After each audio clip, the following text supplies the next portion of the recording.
Welcome to the Short Funk Podcast. I'm Tom Barbalet, and today a topic that featured briefly in Stone Ape, although you probably lost it if you've done the full gauntlet of Stone Ape recordings, and that is associated with a gentleman known purely as the 3D Porn King. This is really a Shed Life recording as well. I probably should have stated that early on. In any case, when I worked for the VR defense contracting company, building or at least proposing VR facilities and VR software and all this kind of stuff, there was one character who stood out. While most of us were at least, somewhere between our 20s and 30s, this fellow was in his mid-50s. And his big claim to fame was that he had appeared on Australia's premier technology show of a decade and a half prior to when we were working in this environment. The show was called Beyond 2000, and it was quite a captivating program where a wide variety of technologists, typically Australian technologists, displayed their work and talked about the various technologies and the various potentials that Australians had in technology. It was really a visionary program that certainly a young Tom Barbalet got a great degree of enjoyment from. And lo and behold, this individual had appeared on Beyond 2000 with his characteristic charlatan project, which was associated with creating 3D with no glasses. The problems associated with 3D related in large part to the fact that typically you needed to have one of your eyes seeing one image and another one of your eyes seeing another image. And that's what gave you the perception of 3D.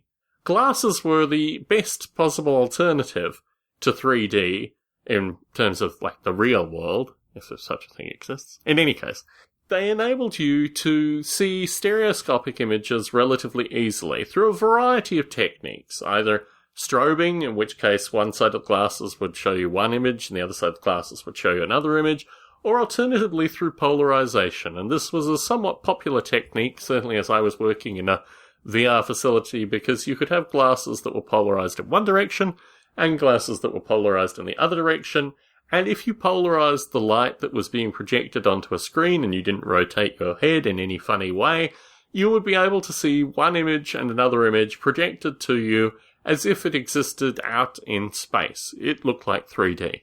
This wasn't the technology that this individual was looking to promote. He had some magic technology which enabled people to see in 3D without glasses. Of course, he could never actually show you the technology. That would be far too easy. It was some proprietary technology that was far more amazing than you ever knew about, and this is basically what he talked about on Beyond 2000 about 15 years earlier. Take it forward to the heights of technology that was 1998, to a lesser extent 1999, and this fellow was working in the VR lab. In fact, technically I was probably managing him in the capacity that I could manage someone like this.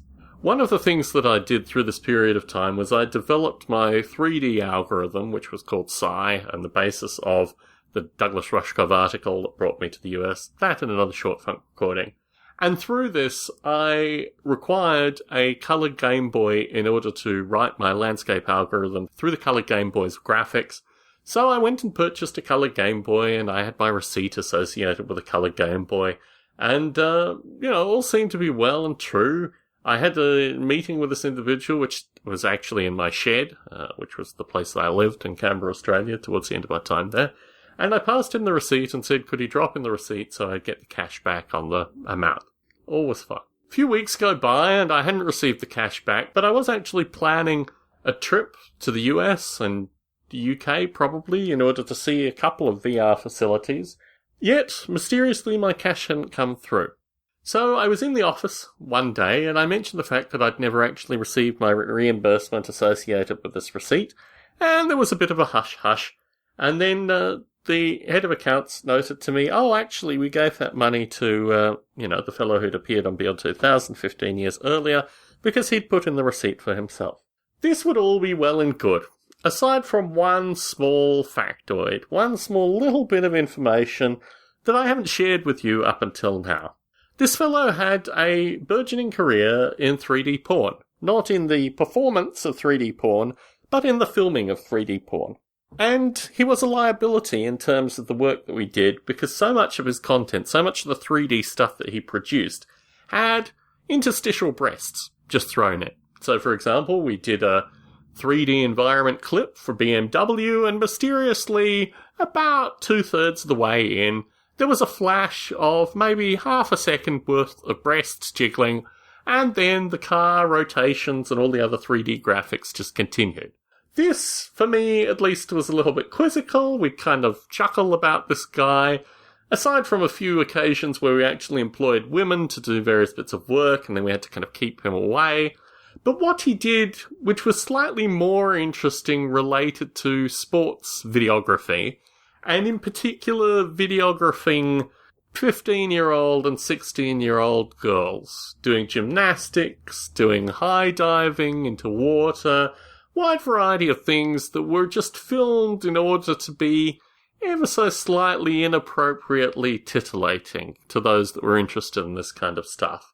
His greatest achievement through this was to slow motion stop and do a variety of rotation techniques on 16-year-old divers and gymnasts, with particular emphasis on crotch and top and the kind of things that a degenerate pervert would probably be interested in.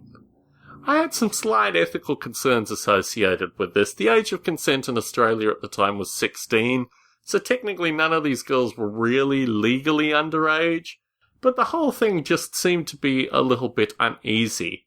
And as this fellow had effectively stolen from me through the company, I decided it was time to raise the extracurricular activities that he was using the facility for, with the view that these women, or actually these girls as they were, would turn up at the facility, and he would have a series of private sessions with them in the facility's environment and take a lot of 3D. He also obviously worked with them on location at the local Institute of Sport and all these kind of things, and the whole thing seemed to be rather curious to me that it had been sanctioned. Having talked about this for about an hour with the managing director of the company concerned, the trip, which had previously been only about 3 weeks, became 3 months of me in the US, the UK, Europe, touring VR facilities and basically just keeping out of the way while whatever happened with this individual happened with this individual.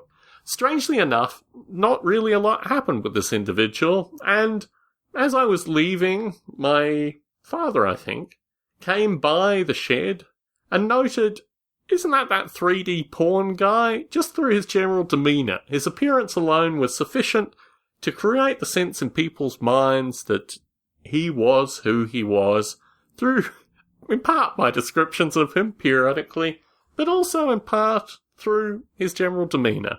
Tom Barbalet in San Jose, signing out.